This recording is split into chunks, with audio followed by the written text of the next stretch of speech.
Well, I've gotten a little further along since the last recording. Took forever to load that video, and then of course my phone started dying, so I actually took a little bit of a break. Got it to the point now where sitting down on the steps is no longer working out so well.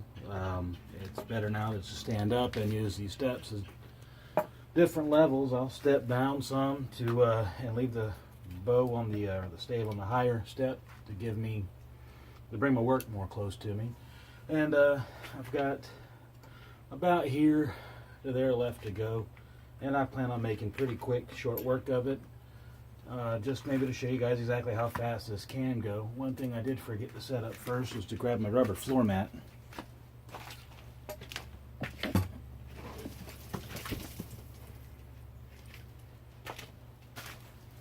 Apologize for being unprepared. The rubber floor mat, it doesn't do much except give my knife a surface to strike against should I miss or it slip off the wood. I don't want my knife getting all messed up hitting up against these bricks, so I'll put a piece of floor mat there to help guard it. And let's get started.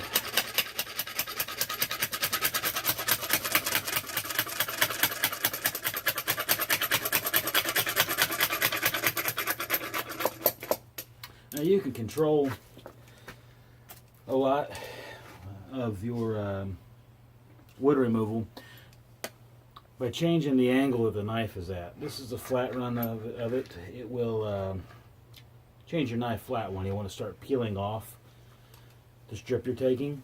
And of course, the deeper in you go, the deeper it gets, the deeper your cut gets. It's good to start off at a steep angle.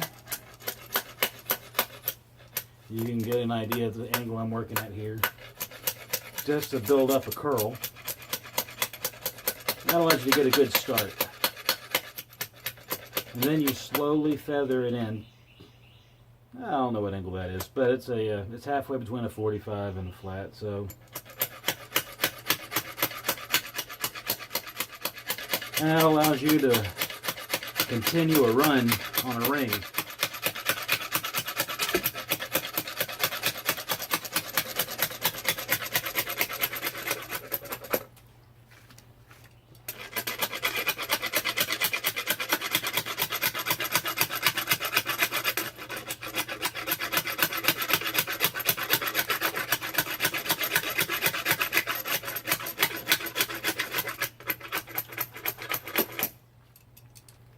Angle you guys down somewhere here. There you go. Get a better view of what's going on.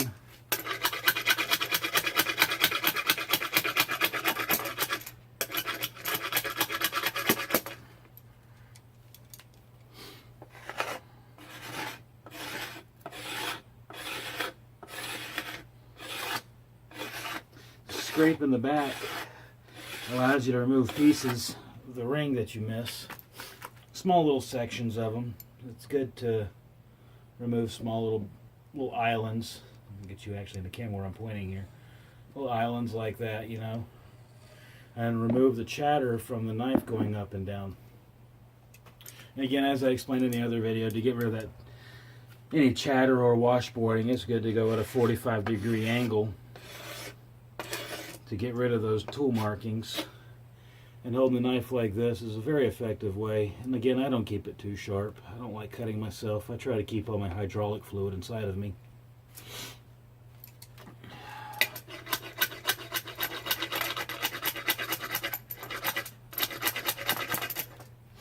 And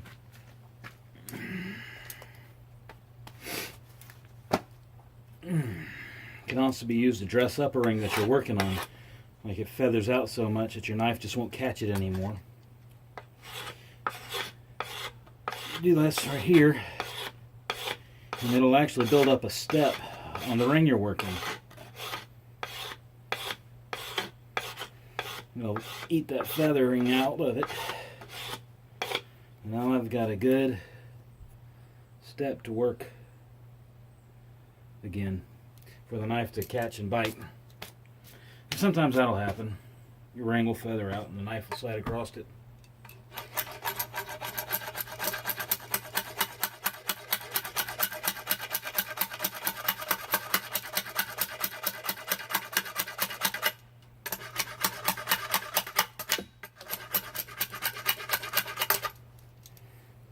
And that's about the point there where I'll start using my knife to...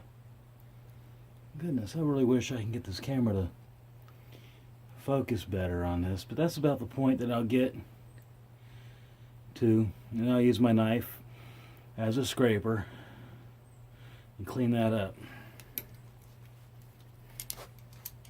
And typically I won't stand to do this part.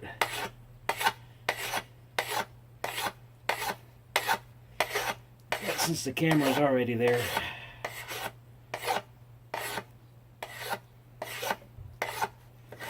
okay.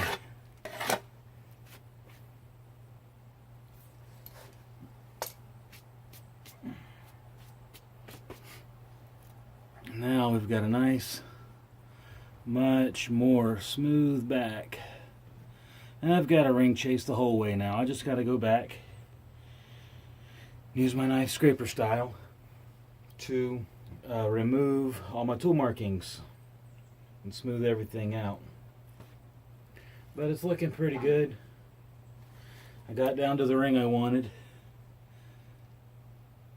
And I've got 2 layers of sapwood left on it. That should leave me enough material in between the back and the wind checks so that I can get them completely out. Unfortunately, where the handle's going to go,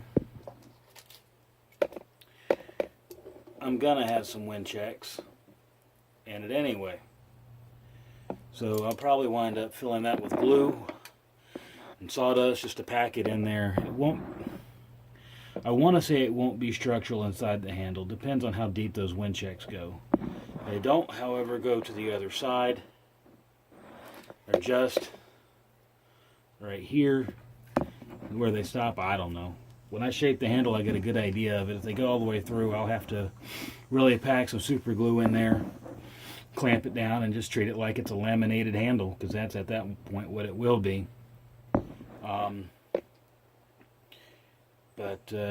Anyways, it's more of a nuisance in the handle than anything that I'm going to worry about, you know, causing the bow to fail.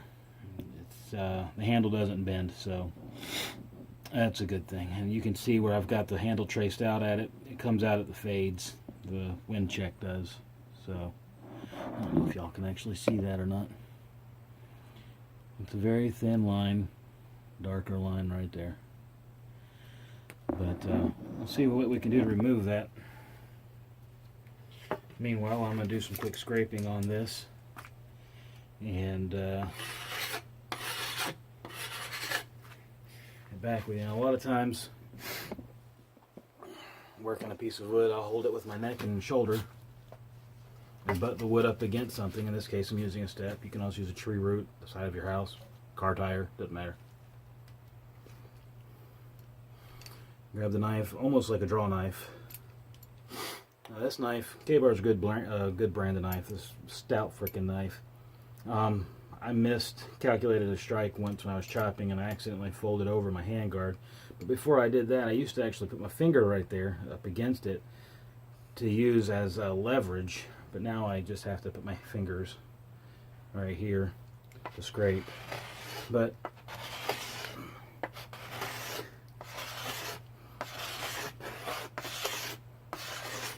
it works.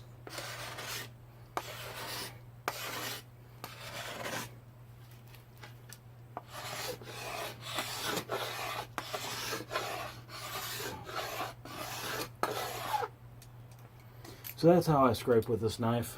Don't want to make the video any longer than it needs to be, especially on repetitive motions. Y'all get the idea. It's going to be doing that from tip to tip, and then after that I'll probably do a light sanding and check in the light using the glare from the light, which apparently I've got a lot of on this film, sorry.